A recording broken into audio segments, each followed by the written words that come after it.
क्रांतीसूर्य बिरसा मुंडा यांची जयंती नांदेड येथे मोठ्या उत्साहात साजरी करण्यात आली। यावेळी भव्य मिरवणूक देखील काढण्यात आली होती।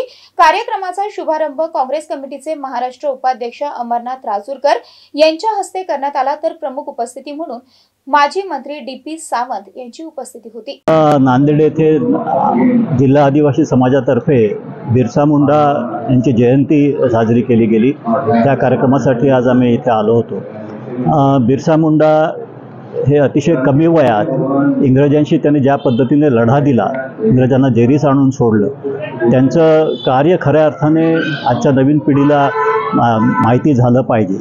यासाठी बिरसा मुंडा काय आहे हे नवीन पिढीला, आदिवासीच नाही तर सर्व समाजातील लोकांना बिरसा मुंडाचं देशासाठी केलेलं जे बलिदान आहे ते कळलं पाहिजे, असं आमचं सगळ्यांचं म्हणणं आहे।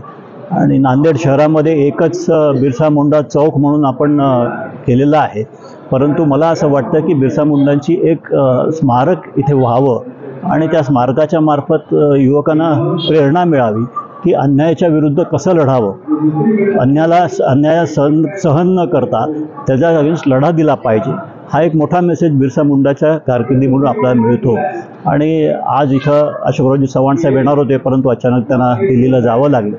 यासाठी मी आणि अमरनाथ राजूरकर आम्ही इथं या कार्यक्रमाला आलो आणि आदिवासी समाजाच्या त्यांच्या काही मागण्या आहेत त्याबद्दलही आम्ही चर्चा केली। डिसेंबर 2023 रोजी या ठिकाणी थोर स्वातंत्र्य सेनानी सन्माननीय क्रांतीसूर्य बिरसा मुंडा यांच्या 148व्या जयंतीचं आयोजन मोठ्या दिमाखात, देखण्या आणि मंगलमय वातावरणामध्ये आयोजित केलेलं आहे।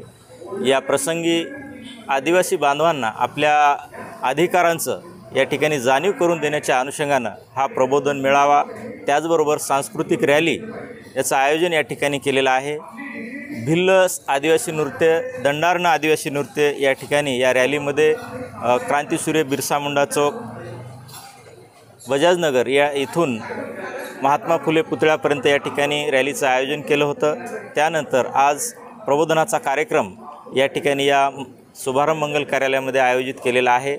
या प्रसंगी शिक्षणाच्या संदर्भाने काही हॉस्टेलच्या मागण्या आमच्या या ठिकाणी होत्या। माजी मंत्री महोदयांना आम्ही ती मागणी त्या ठिकाणी दिलेली आहे।